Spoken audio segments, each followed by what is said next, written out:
Assalamualaikum warahmatullahi wabarakatuh.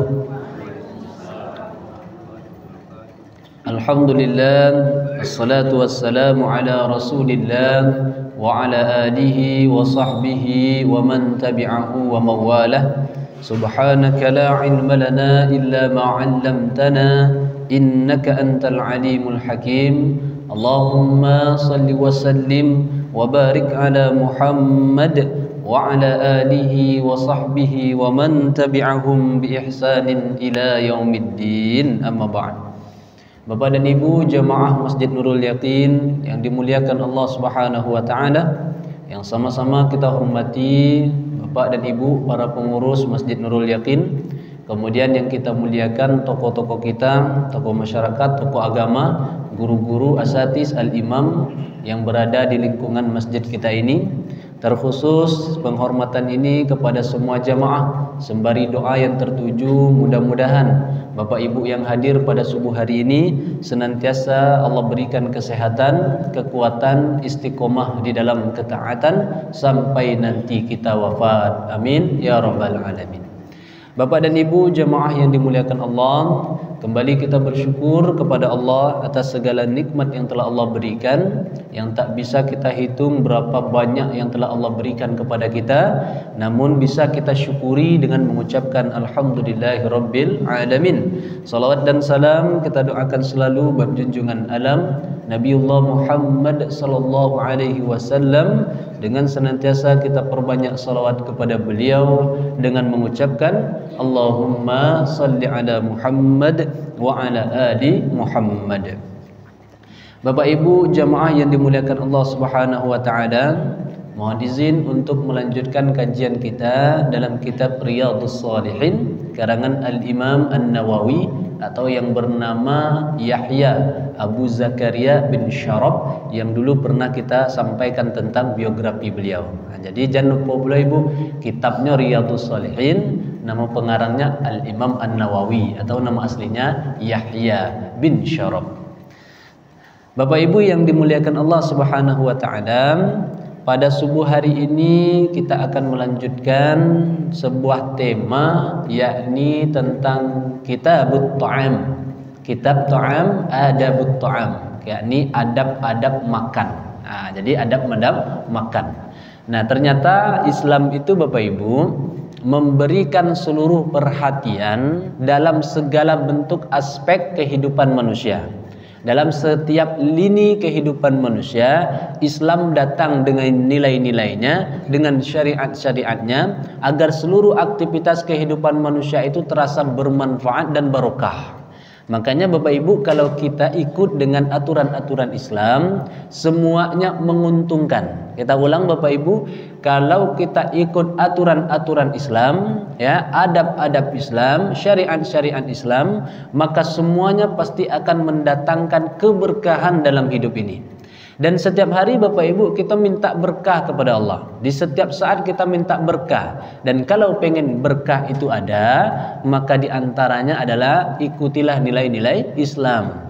Nah, salah satu perhatian Islam Bapak Ibu terhadap kehidupan manusia, khususnya orang beriman, adalah dalam persoalan makan dan minum. Makanya di dalam bab makan dan minum ada adab-adab makan dan minum. Nah, Bapak Ibu yang dimuliakan Allah, perkara adab makan dan minum ini, ya insya Allah kita sama-sama tahu tentang bagaimana pola makan dan pola minum. Dalam ilmu kesehatan, pola makan, pola minum kita tahu. Nah, sekarang kita ingin melihat bagaimana pola makan dan minum, adab-adab makan dan minum sesuai dengan sunnah Nabi Sallallahu Alaihi Wasallam. Nah, kalau perkara kesehatan Bu, kita amat jeli itu, amat teliti. Ya, tidak boleh makan kalau sudah larut malam. Tidak boleh makan kalau seandainya kita mau tidur. Dikhawatirkan nanti akan terjadi penyebab penyakit-penyakit yang akan timbul dari tumpukan nasi yang sudah kita makan. Kan begitu Bu rumusnya. Nah, sekarang kita melihat dalam aspek bagaimana Nabi Sallallahu Alaihi Wasallam dalam sunnah-sunnah beliau yang telah disampaikan, yang kemudian dikutip oleh Al-Imam An-Nawawi, yang dimaksudkan di dalam kitab Riyadhus Shalihin.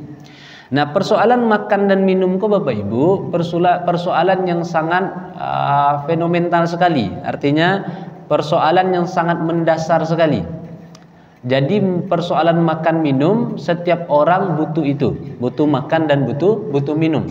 Makanya Al-Quran mengisyaratkan, misalnya di dalam ayat Al-Quran surah An-Nahl ayat yang ke-114, Allah Subhanahu wa taala berfirman, A'udzubillahi minasyaitonirrajim, fakulu mimma razaqakumullahu halalan thayyibah. Maka makanlah dan minumlah engkau dari rezeki yang telah Allah anugerahkan kepadamu dengan cara yang halal lagi baik. Washkuru ni'matallah, dan syukurilah nikmat Allah, in kuntum iyyahu ta'budun, jika hanya kepadanya lah kamu menyembah. Jadi di sini Bapak Ibu, makan dan minum banyak disebutkan dalam Al-Quran karena manusia memang membutuhkan makan dan minum. Dan Allah kata Allah dalam Al-Quran, makanlah sebagian dari rezeki yang sudah Allah berikan. Sebagian ini Bapak Ibu tidak boleh berlebihan. Fakulu washrabu wala tusyrifu. Makanlah, minumlah, tapi jangan berlebihan. Nah gitu Bu rumusnya. Boleh makan, boleh minum, jangan berlebihan. Jangan berlebihan itu maksudnya Bapak Ibu dipaksakan. Tidak boleh dipaksakan. Ibu lapar, ya sudah makan. Sunnah Nabi kan makan sebelum lapar, berhenti sebelum kenyang. Kira-kira lah bisa kita amalkan Bu. Makan sebelum lapar, lataraso lapar Bu, makan lain. Dan berhenti sebelum kenyang. Nah kalau makan sebelum lapar kok rata-rata bisa Bu. Ya, kalau lataraso, luntaraso lapar lah makan tuh. Nah, tapi berhenti sebelum kenyang kok tak banyak orang yang bisa Bu. Tak banyak orang yang bisa. Kenapa? Karena kalau sudah terasa enak tuh Bu. Ya, kalau sudah terasa enak makan, ibu berhentikan, nikmatnya luar biasa Bu. Setelah lama makan, lah agak kenyang sedikit, ya, kemudian berhentikan Bu, nikmatnya luar biasa. Tapi kalau ibu tambah satu mangkok lagi atau satu piring lagi, tidak terasa nikmat lagi Bu. Tidak terasa nikmatnya. Itulah hadis Nabi SAW memberikan kenikmatan, keberkahan bagi kita. Kalau makan, makanlah sebelum lapar, ya berhentilah sebelum kenyang.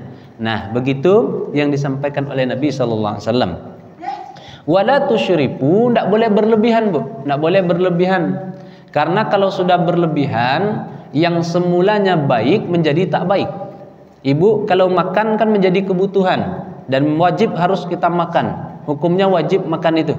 Ya, hukum wajib bagi makan ini kalau seandainya dengan tidak makan kita akan terancam fisiknya. Itu wajib tuh Bu. Sedangkan hukum asal makan itu mubah, boleh. Dan kalau dia bisa menjadi wajib kalau sudah membuat tubuh kita menjadi lemah, membuat tubuh kita menjadi sesuatu yang membahayakan, baru hukumnya wajib. Nah, sedangkan hukum asal makan dan minum mubah. Nah, wala tusyrifu, jangan berlebihan. Ada Bapak Ibu seperti bulan puasa, ya, itu tampak orang yang berlebihan makan dan minumnya.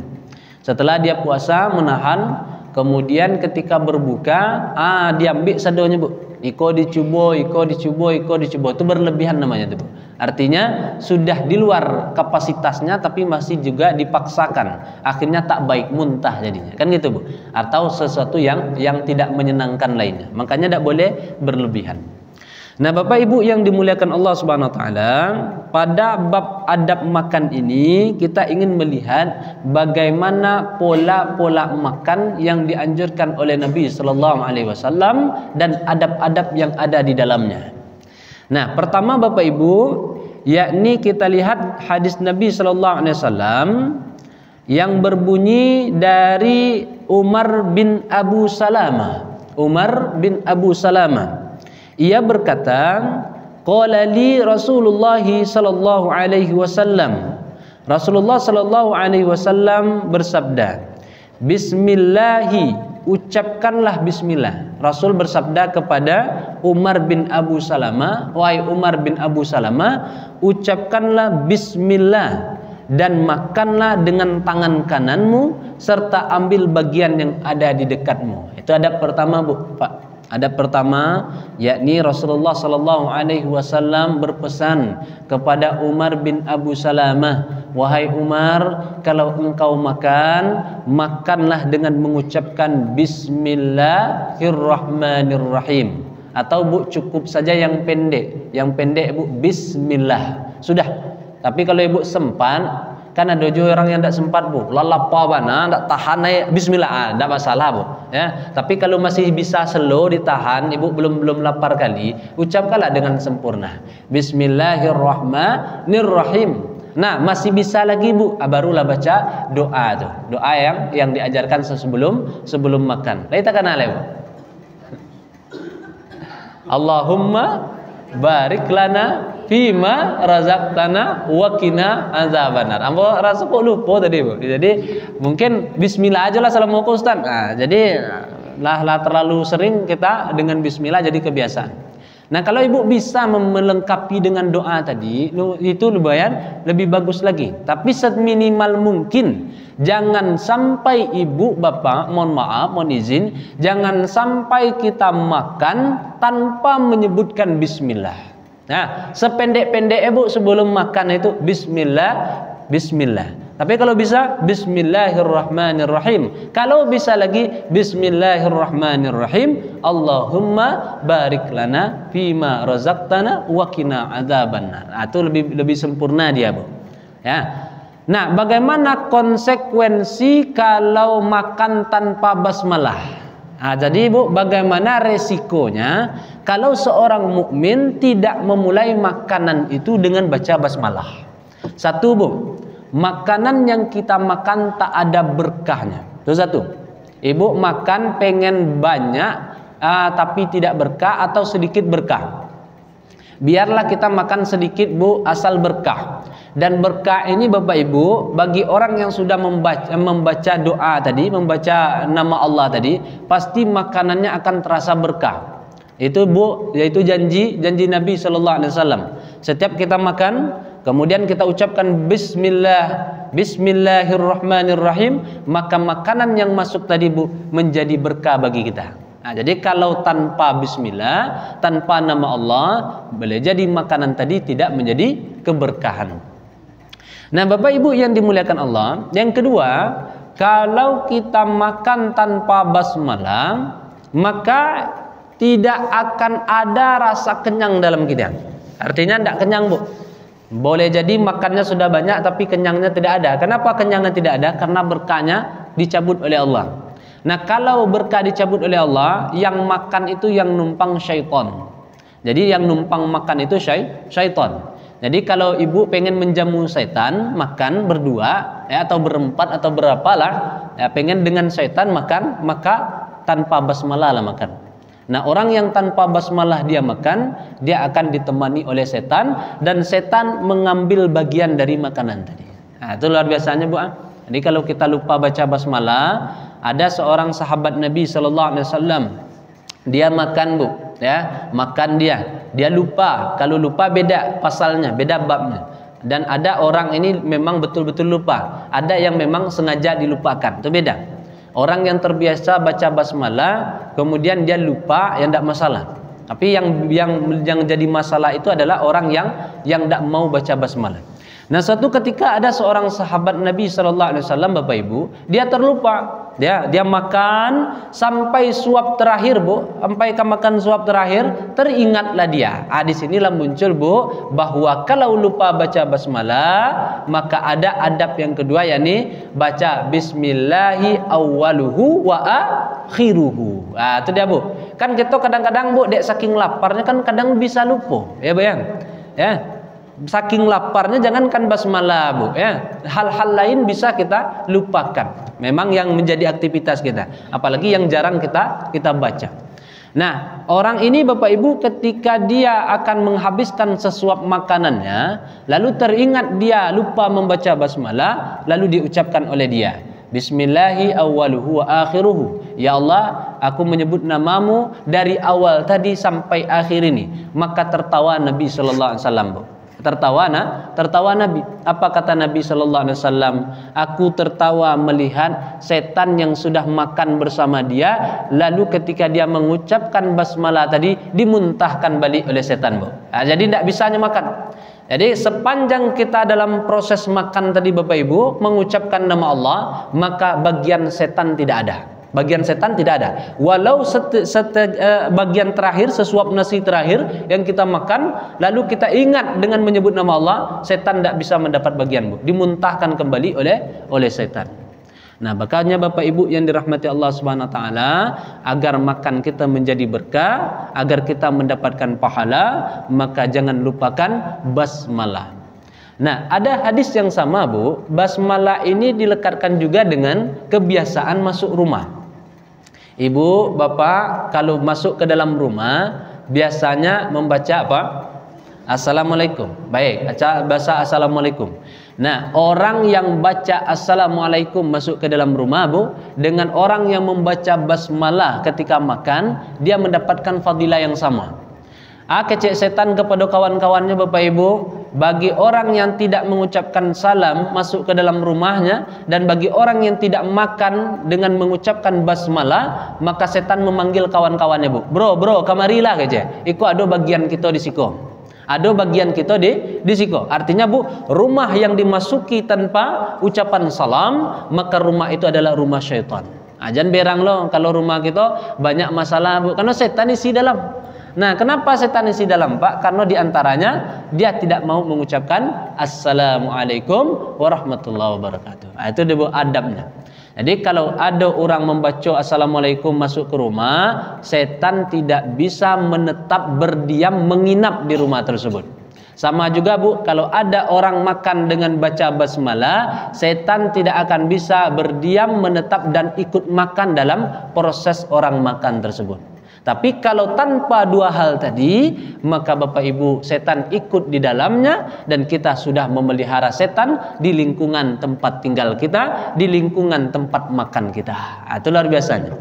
Nah, Bapak Ibu yang dirahmati Allah, mari yang pertama kita jaga, yakni agar senantiasa jangan lagi lupa untuk membaca basmalah ataupun membaca doa ketika kita akan memulai makan dan minum. Yang kedua, Bapak Ibu, kata Nabi sallallahu alaihi wasallam, ucaplah bismillah dan makanlah dengan tangan kananmu. Nah, ini sudah menjadi kebiasaan kita, insyaallah, alhamdulillah, Bu, kita makan dengan tangan kanan. Namun Bapak Ibu, mohon maaf lagi, kadangkala kita karena mengikuti gaya, mohon maaf, Bu, karena mengikuti gaya, mengikuti suatu kebiasaan, makan pakai garpu dan sendok. Ada dia, Bu. Garpu lalu juga, sendok lalu juga. Ada, Bu? Ada. Itu dia. Boleh tuh, Bu? Enggak boleh. Makan dengan tangan kanan. Kalau mau pakai garpu juga, pindahkan. Ibu pengen ganti, ada pical, ada lontong, kan, Bu? Kalau biasanya kan kalau lontong tuh ditusuk aja, kan gitu, kan ada tuh. Nah, kalau mie baru dengan sendok. Ya, satu saja, Bu, dengan kanan saja. Makan dengan kanan saja. Nah, jadi kalaupun nanti kita makan, apakah itu di tempat walimahan atau kita makan di sebuah restoran dan lain sebagainya, Ibu jangan ikutan, boleh makan pakai garpu dan sendok, tapi jangan ikutan makan dengan tangan kiri itu. Jangan sampai terjadi, Ibu. Beko ada daging, Bu, Ibu tusukan jo garpu itu, makanlah di situ. Berarti makan dengan tangan kanan. Tapi kalau makan kita biasa harian di rumah kita dengan tangan, insya Allah semuanya sudah menjalankan sunnah Nabi. Nah, yang bedonya tuh, Bu, kalau kita makan dengan garpu dan sendok dan terbiasa menggunakan juga bagian tangan kiri. Ada sahabat Nabi, Bu, dicegah oleh Rasul. Kata Nabi sallallahu alaihi wasallam, "Hei sahabatku, jangan engkau minum dengan tangan kiri." Ini kita ambil dulu contoh minumnya, Bu. Jangan engkau minum dengan tangan kiri. Nah, orang, Bu, kalau sudah diberitahu tapi masih juga tak mau tahu, akibatnya apa, Bu? Dalam hadis ini akibatnya orang itu berkata, Bu, saya tidak bisa minum pakai tangan kanan ya Rasul. Engkau tidak bisa karena memang tanganmu tidak bisa digerakkan atau karena kesombonganmu. Ada orang sudah diberi nasihat, Bu, tapi dia tidak mau. Ya, besok jangan makan lagi dengan tangan kiri, Bu, walaupun dengan pakai garpu tidak boleh, ya kan? Masih juga dia melaksanakan, Bu. Sama dengan kasus orang ini. Akhirnya apa yang terjadi, Bu? Orang ini dikatakan oleh Nabi, engkau tidak bisa menggerakkan tanganmu atau karena kesombonganmu. Dan ternyata bu, orang itu karena kesombongannya, maka kata Nabi, tangannya tidak bisa lagi digerakkan. Nah, tangannya tidak bisa digerakkan. Nah, ini akibat dari orang-orang yang sombong. Nah, ini sebagai contoh, jangan kita membantah apa yang sudah disunnahkan oleh Nabi SAW. Ya kalau tidak bisa bu, ya belajar sedikit-sedikit. Yang penting jangan kita menolak secara paksa tentang sunnah-sunnah Nabi SAW. Nah kemudian Bapak Ibu, ambil bagian yang ada di dekatmu. Ambil bagian yang ada di dekatmu. Contoh, kalau kita makan di tempat makanan tuh bu, di hidangan, kan ada dihidangkan tuh, ya. Biasanya kalau kita di rumah orang pak, dihidangkan makanan. Biasanya pesan orang rumah apa pak? Kira-kira? Silakan apa redaksinya bu? Silakan sebenarnya jangan dicicipi lagi bu. Makanya kalau dicicipi sedikit sifatnya, sedikit. Kalau ibu menjamu tamu, ya mohon maaf, mohon izin bu, sama-sama kita ingatkan. Kalau menjamu tamu, apapun acaranya, mengundang orang datang ke rumah, maka jangan lagi silakan bapak ibu cicipi makanan kami, misalkan gitu bu. Jangan lagi cicipi. Kalau cicipi itu sedikit orang berani bu. Cicipi, ibu ada cicipi banyak, kan nggak ada pak. Nah, kalau ubah lagi bu, silakan dinikmati makanan yang ada di rumah kami, bapak dan ibu. Kalaulah dinikmati bu, baru orang berani mengambil iko, baru orang berani mengambil iko, baru orang berani memakan iko dan lain sebagainya. Tapi kalau cicipi bu, tidak bisa banyak. Nah itu dia. Tapi kan di tempat kita bu, cicipi itulah maksudnya lah merangkum tuh pak ya. Nah, silakan dicicipi, artinya nikmatilah. Tapi kalau kita mau mengubah redaksinya, silakan dinikmati makanan yang ada di rumah kami. Nah, kalaupun Bapak Ibu sudah dipersilahkan untuk menikmati makanan tadi, adab Nabi Pak tidak boleh ya untuk mengambil bagian yang di tengah tuh. Aduh nampak makanan Pak yang di dekat kita ada, lalu kita jangkau yang di tengah tuh, Bu. Itu tidak boleh tuh, Bu. Tidak boleh. Ya, makanlah yang ada di sekitaran kita, ya. Ibu bapak kan pernah punya pengalaman ya Pak ya, nampak orang makan, kadangkala kita sendiri mungkin pernah mengambil yang di tengah, padahal Bapak Ibu, sunnah Nabi SAW mengajarkan kepada sahabatnya, ambillah bagian yang ada di dekatmu. Jangankan makanan yang sudah berserakan saja Bapak Ibu, makanan yang sudah dihidangkan, makanan dalam nasi kita saja Bapak Ibu. Misalnya ibu punya nasi, sepiring nasi, kira-kira ada ndak adabnya dalam sepiring nasi tadi Bu? Ada ndak adabnya dalam sepiring nasi? Ada Bu. Maka kata Nabi SAW, jika engkau makan, mulailah pada bagian tepi piringmu, karena pada bagian tengah itu Bu ada keberkahan di atasnya. Berarti makanan itu kata Nabi di bagian tengah itu ada keberkahannya. Maka mulai dari bagian tepi kok Pak, supaya nanti penutupnya itu ada keberkahan di belakangnya. Makanya Bu, mulailah tepi piring. Nah kalau tidak tahu kan Pak, kadang ambil saya di tengah-tengah, kan ada juga ya. Nah, ada juga yang mungkin mohon maaf, mungkin karena belum tahu tentang adab-adab makan. Tidak juga masalah Bu. Yang dicela pula nanti, itu bapak tuh kemarin tuh begitu cara makannya. Mungkin dia tidak tahu Pak. Mungkin dia tidak tahu. Nah kalau kita sudah tahu, ibu bapak, kalau kita makan, kita mulailah di tepi-tepi bagian piringnya. Nah kemudian barulah kita di bagian tengah. Nah itu dalam piring nasi kita Bu. Apalagi dalam jamuan yang besar. Jangan mengambil bagian yang ada di dekat temanmu. Ambillah yang ada di bagian dekatmu. Ya Ustadz, di dekat ambo makanan yang biasa saja. Di tempat kawan yang rancak-rancak yang lama-lama. Apa cara itu Pak? Ya sudah, itu rezeki kita Pak. Tapi kalau nanti digilirkan oleh teman, diantarkan ke tempat kita, ambillah Pak. Nah, contoh, kawan kau peka lo kironya Pak, kironya sambal di tempat awak biasa saja kan. Nah, sedangkan sambal yang lain itu enak-enak Bu. Ya, ada orang peka, artinya diantarkan ke kita Bu. Nah, ya tidak masalah. Kita makan bagian yang sudah diantar. Tapi kalau kamu jangkau ke tempat kawan, itu tidak ada adabnya. Berarti adabnya kurang dalam makan. Nah, Bapak Ibu yang dirahmati Allah, itu hadis yang pertama yang diriwayatkan dari Imam Bukhari dan Imam Muslim. Berarti hadis ini hadis sahih, Bu.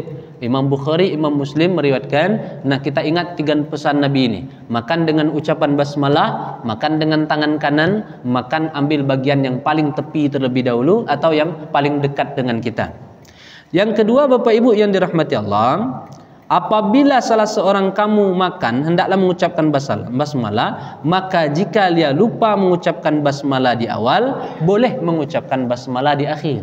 Nah, itu tadi Ibu yang sudah kita singgung, ada sahabat yang lupa membaca basmalah di awal. Nah, sama ketika dia lupa lalu dia baca di bagian akhir, Bu, sama keutamaannya seperti dia makan di awal tadi dengan baca basmalah, karena faktor lupa. Kalau faktor lupa tidak masalah.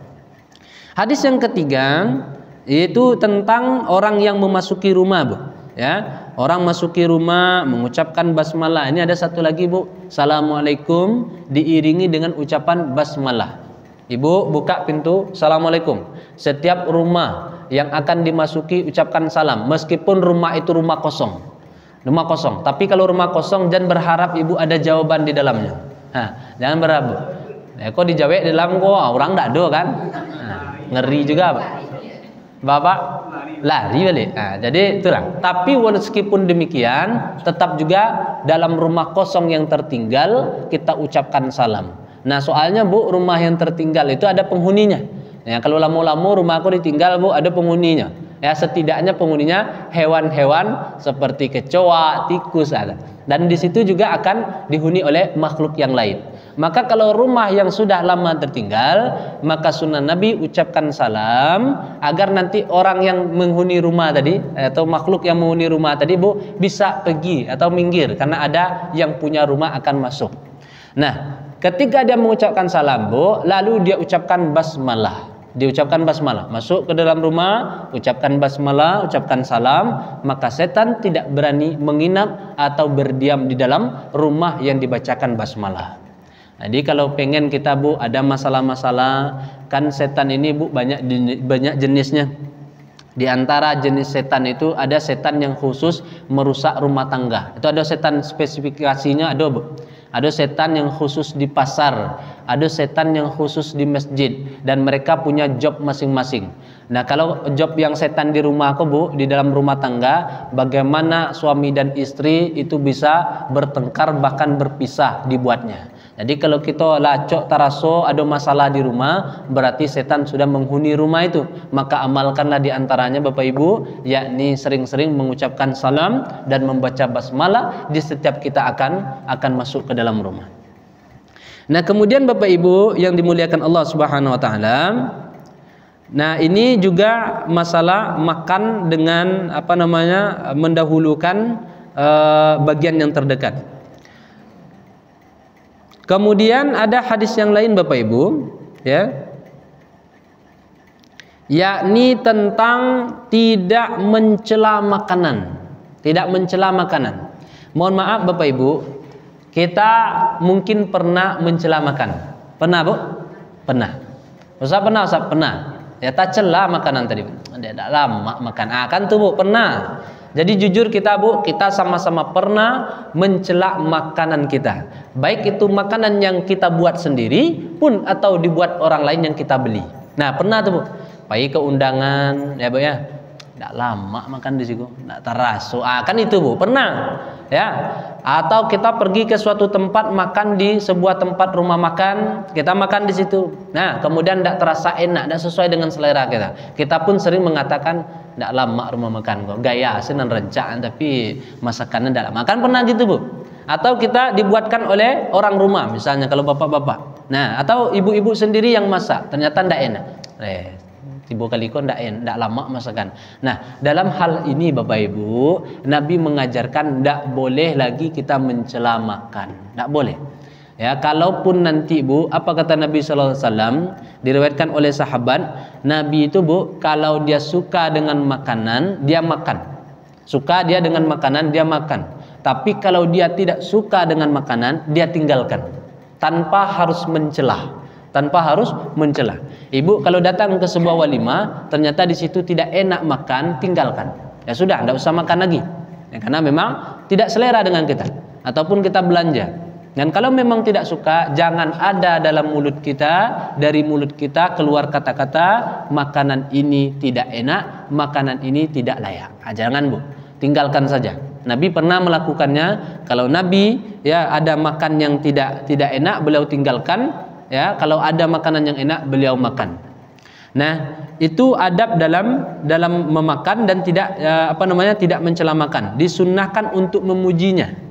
Ibu, bapak, kalau seandainya masih mampu untuk memuji makanan walaupun tidak enak, tapi tetap ibu puji, itu sunnah Bu. Contoh, ibu-ibu masak, kemudian dihidangkan ke bapak-bapak. Nah, walaupun masakan ibu ini tidak enak, Pak, ya pujilah. Nah, itu sunnah Nabi, dipuji. Tapi tidak bisa Ustaz, dipujilah, paksakan Bu, ya paksakan. Tapi tidak juga bisa, bapak tinggalkan lah. Bapak tinggalkan, tanpa harus menyakiti perasaan istri. Ibu tidak lama masakan ibu kini, tanpa harus begitu. Ya, tapi kalau sebisa mungkin makanan tadi Bu kita puji, alhamdulillah makanan ini sangat enak sekali. Ada kisah Bu, orang itu makanan yang dijumpainya cenderung tidak enak. Tapi meskipun makanan tidak enak tadi, lalu yang dia ucapkan Bu, dia mengamalkan setiap dia bertemu dengan makan dan minum selalu dipandangnya enak. Ya, bertemu dengan makan, apa kata dia, ini makanan enak sekali. Makanya Bu ketika dia makan terasa enak makanan tadi, terasa enak. Itu tipsnya kalau ibu mulai makan, katakan kepada makanan itu, sungguh engkau makanan adalah makanan yang sangat enak. Ketika ibu mencucupi, maka makanan tadi akan juga terasa enak. Nah, tapi kalau kita mulai tidak senang dengan makanan, apalagi mencela makanan tersebut, maka makanan tadi juga tidak bisa kita makan. Nah, kemudian Bapak Ibu yang dimuliakan Allah, yang harus diucapkan orang yang menghadiri jamuan sedangkan berpuasa tidak membatalkan puasanya. Nah, ini ada satu lagi Bu, yang harus diucapkan oleh orang yang menghadiri jamuan. Kalau kita diundang makan oleh orang lain, apa yang harus kita ucapkan? Dari Abu Hurairah, ia berkata, Rasul sallallahu alaihi wasallam bersabda, bila salah seorang kamu diundang makan, kita hadir ke rumah orang Bu, diundang makan, penuhilah undangan. Nah, ini dalil tentang memenuhi undangan.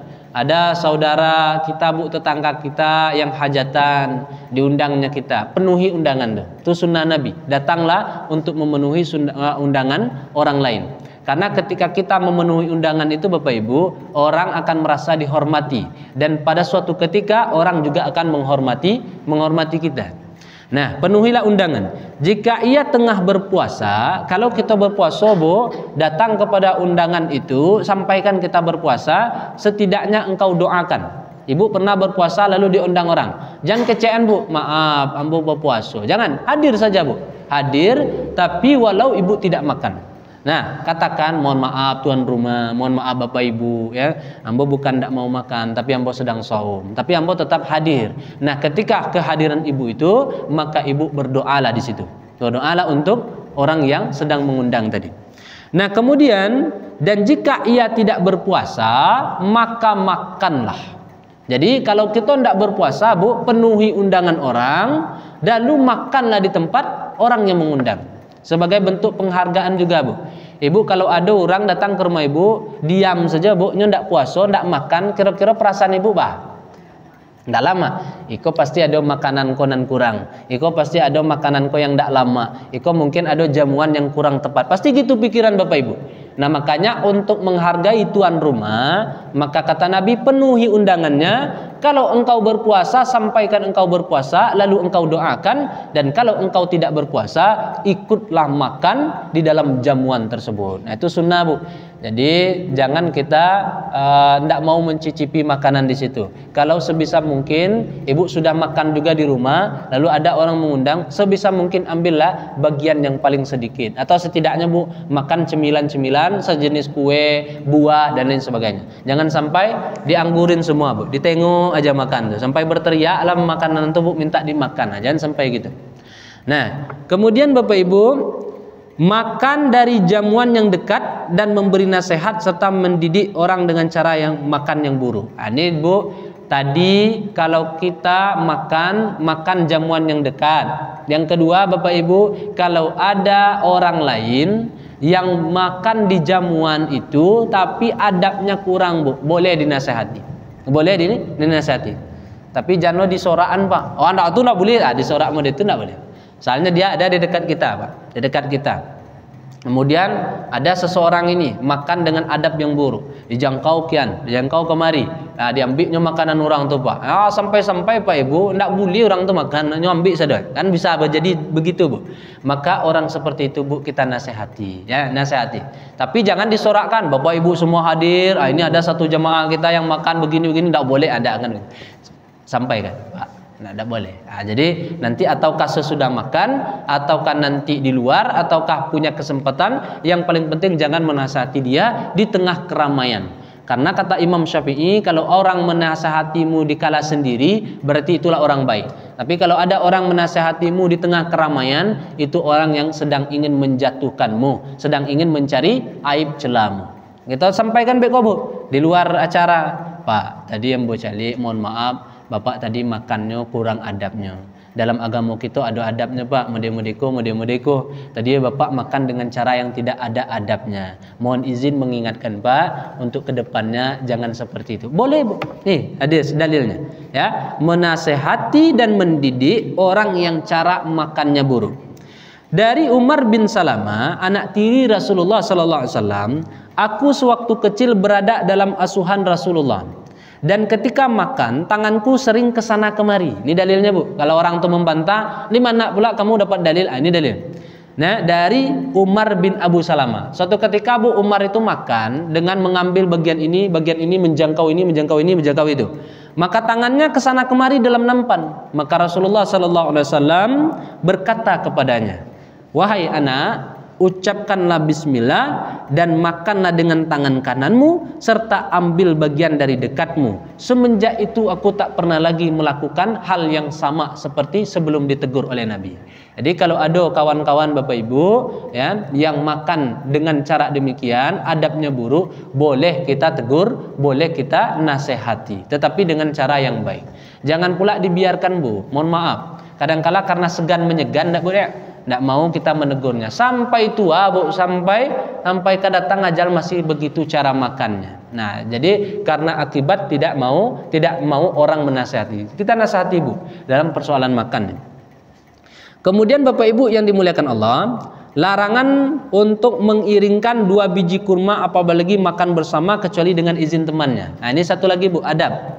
Ada 2 potong kue atau 2 potong agar atau beberapa buah, Bu, ya, yang ada di jamu tuh.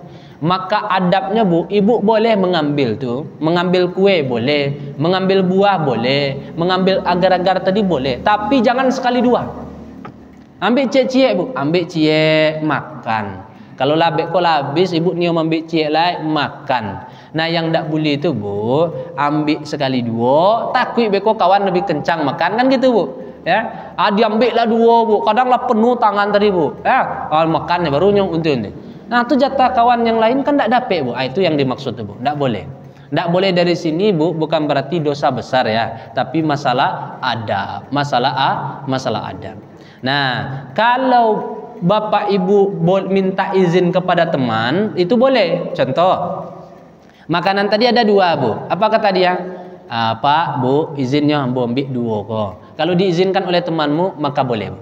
Tapi kalau kita mengambil 2 sekaligus, menggiringkan, maknanya mengambil sekaligus, maka itu tak boleh. Tak boleh. Adabnya kena. Bukan babnya bab halal haram, tidak, tapi bab adab. Nah, adab ini, Bu, kita pentingkan supaya mendapat berkah.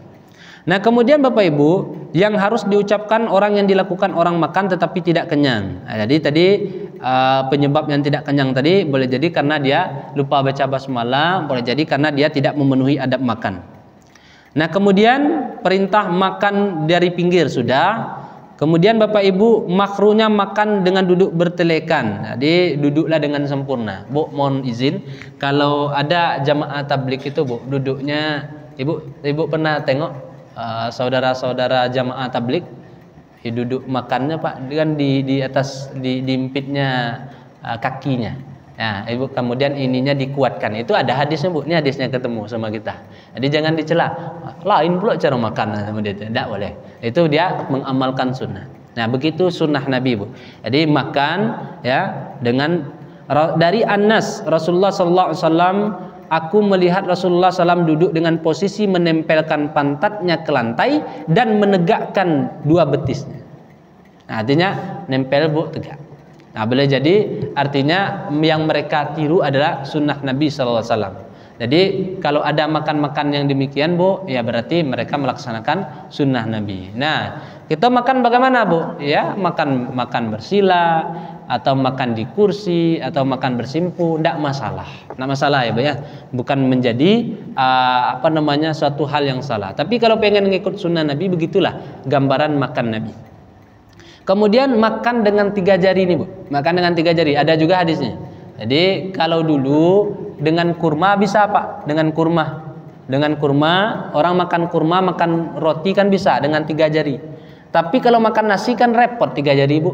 Ya, repot 3 jari. Nah, tidak masalah, Bu. Jangan pula nanti ada hadisnya disunahkan makan dengan 3 jari dan menjilat jari tersebut setelah makan. Ibu ada pernah melakukannya? Ada. Sudah makan, Bu, kita jilat. Ada, Pak? Sunnah Nabi, Bu. Ya, sunnah Nabi dibersihkan. Nah, dulu kami, Bu, ada diajarkan waktu ketek doanya, Bu. Entah doa aku dari mana, ambo belum sobok doa aku dalilnya, Bu. Tapi tidak usah Ibu amalkan. Tapi ambo pernah dulu diajarkan waktu ketek-ketek waktu pesantren, wa idza batastum jabbarin. Itu kalau ditinjukan ke orang, Bu, pingsan orang itu dulu. Jadi amalkan itu kecek guru dulu, Bu. Entah apalah ajarannya dulu, Bu. Ya. Idza batastum jabbarin. Ya, mungkin ada dalilnya kita belum temu, Bu, ya. Nah, itu besok diajarkan ke anak-anak, amalkan itu. Itu anak-anak bertanya, Bu. Kami anak-anak dulu bertanya, untuk apa kok guru? Ya, besok kalau kalian bercakap, melakukan kalau kalian tinju samuk dengan tinju Nabi Musa. Nah, itu sebagai bercanda guru itu, Bu. Nah, Bapak Ibu yang dimuliakan Allah, makan dengan 3 jari kalau makanan itu sejenis kurma dan roti. Tapi kalau makanan itu nasi, Bu, tetaplah makan dengan 5 jari. Kalau bisa 3 jari tidak masalah. Tapi kalau tidak bisa, Bu, agak lambek Ustaz 3 jari kok, makanlah dengan 5 jari. Bisa 3 jari, Bu? Nah, itu dia. Jadi ada kalanya, Bu, hadis itu punya konteksnya. Kenapa Nabi makan 3 jari? Karena yang dimakan Nabi dulu itu bukan nasi. Yang dimakan Nabi dulu itu kurma, gandum, kue, ya, Bu, ya. Kan bisa dengan 3 jari itu. Bisa. Tapi kalau nasi 3 jari gimana? Bisa. 3 jari gini berarti, Pak. Enggak bisa. Susah. Ya, Pak, susah. Nah, jadi sesuaikan dengan apa? Ada orang yang terlalu memahami hadis, Bapak Ibu, sehingga betul-betul seperti 3 jari ini makan, Pak. Di situ makanya hadis itu punya kontekstual. Artinya, Bu, sesuaikan dengan kondisi. Nah, di zaman Nabi kan belum ada makan nasi. Kalau ada nasi di zaman Nabi dulu, Pak, mungkin 5 jari loh Nabi makan. Soalnya tidak bisa dengan 3 jari. Nah, Bapak Ibu yang dirahmati Allah, itu bagian-bagian terpenting ya dari adab makan dan minum, ya, bahwa adab makan dan minum ini menjadi perhatian bagi kita semua yang harus kita lakukan dalam kehidupan sehari-hari sehingga makan dan minum menjadi berkah bagi kita semua. Dan yang paling yang kita ingat, Bu, makan dan minumlah dengan tangan kanan dan jangan minum dan makan sambil berdiri. Hindari saja itu, Bu, sudah tuh. Hindari makan dan minum sambil berdiri, hindari makan dan minum tanpa baca basmalah. Nah, itu sudah. Nah, itu aja diingat, Bu. Artinya apa? Dia tidak berdiri, dia tidak makan tangan kiri, tidak minum tangan kiri, dan dia selalu mengucapkan basmalah. Dan kalau sudah ditunaikan 3 rumus itu, Bu, makan minum dengan basmalah, tidak dalam keadaan berdiri, tidak dalam keadaan tangan kiri, maka insya Allah makan tadi terasa berkah. Nah, itu saja Bapak Ibu yang dimuliakan Allah. Ya, Pak? Tapaso makan berdiri. Tapaso. Kalau tapaso judulnya, Pak, darurah. Dalam kasusnya tapaso apa, Pak? Contoh tapasonya. Di hotel kalau makan bersama itu tidak ada pakai meja. Tidak ada pakai meja, Pak. Di hotel di Makkah. Ada rapi di hotel besar-besar. Oh, darurat seperti itu ya Pak ya. Atau di tempat barale ndak ada tempat duduk. Kalau masih memungkinkan Pak, masih memungkinkan kok. Daripada berdiri, mending kita agak mencangkung. Kalau bisa daripada berdiri. Tapi kalau orang rami Pak, itu kaki orang di dekat makanan kita, itu tidak mungkin. Ayo tidak masalah, Pak. Jadi tidak juga seribet itu, seribet itu. Kalau kondisinya tidak memungkinkan, maka silahkan. Karena memang darurat. Dalam Islam Bu, darurat kok ada ruksa namanya, dibolehkan. Tapi selagi bisa, silakan ambil posisi duduk. Nah, silakan Kak.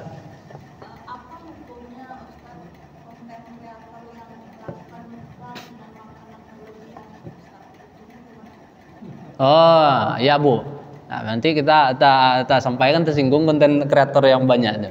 Gini aja Bu, Kak, ada orang makan dengan secara berlebihan, dan itu dalam agama kita tidak boleh.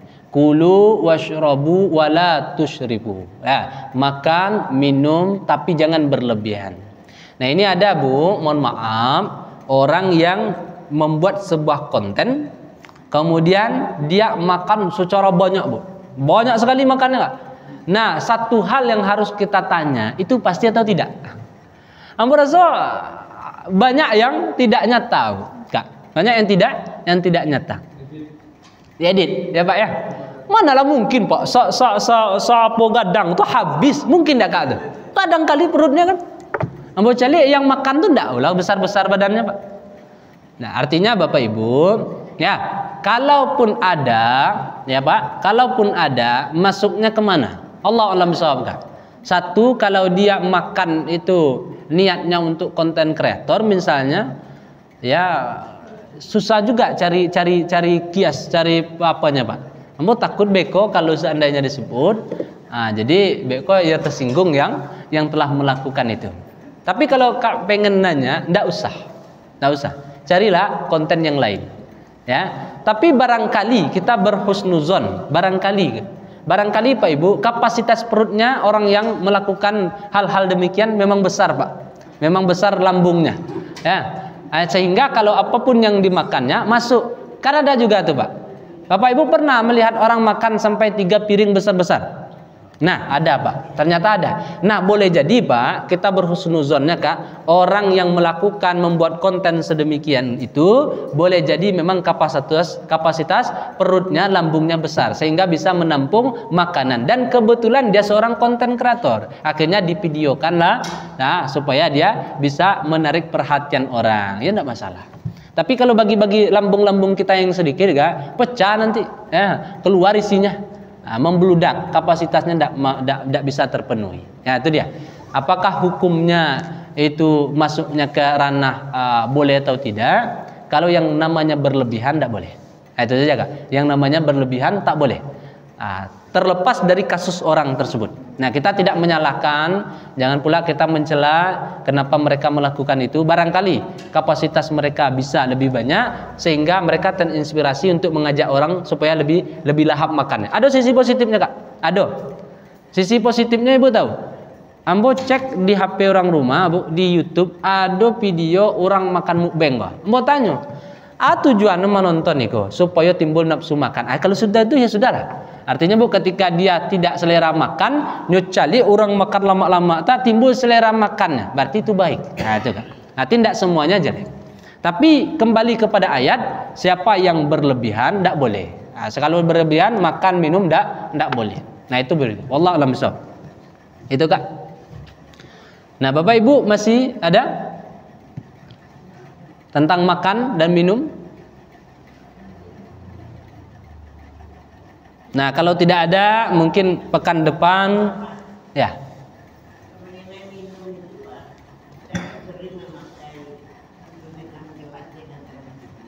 Megang gelas tangan kiri kotor. Kotor tidak bisa menjadi alasan yang kuat untuk mengatakan tangan kiri lebih bagus dari tangan kanan. Kalau sebabnya kotor Bu. Kita sudah makan, kemudian ini gelas, Ya, lalu kita pegang dengan tangan kanan kotor, lalu dengan tangan kiri lah kita minum. Nah, tidak jadi pembenaran, tidak jadi pembenaran, Bu. Dengan alasan tangan saya kotor, lalu saya minum tangan kiri, tidak. Nah, ada caranya. Ibu bantu dengan tangan kiri, ibu dorong dengan tangan kanan. Nah, itu dia, Bu. Ya, bantu dengan tangan kiri, sifatnya membantu, Pak, bukan utama. Yang utama itu minum, yang kita dorong. Nah, itu solusi. Tapi dengan terang-terangan kita alihkan tangan kiri, ya kita tinggalkan tangan kanan karena alasan kotor, tidak bisa. Tapi tetap kita cari.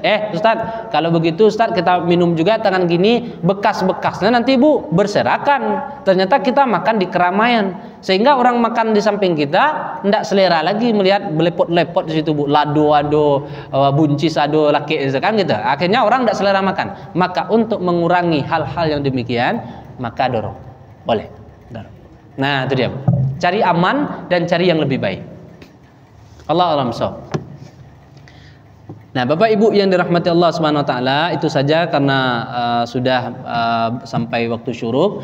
Mudah-mudahan adab makan dan minum ini selalu kita ingat dalam kehidupan kita. Nanti kita akan masuk kepada adab-adab yang lain, adab berpakaian, adab tidur, adab yang lain sebagainya. Mudah-mudahan diberi kesempatan untuk bisa menyampaikan kembali, menyimak kembali hadis-hadis dalam Riyadhus Shalihin. Banyak maaf, terima kasih. Billahi taufik wal hidayah. Assalamualaikum warahmatullahi wabarakatuh.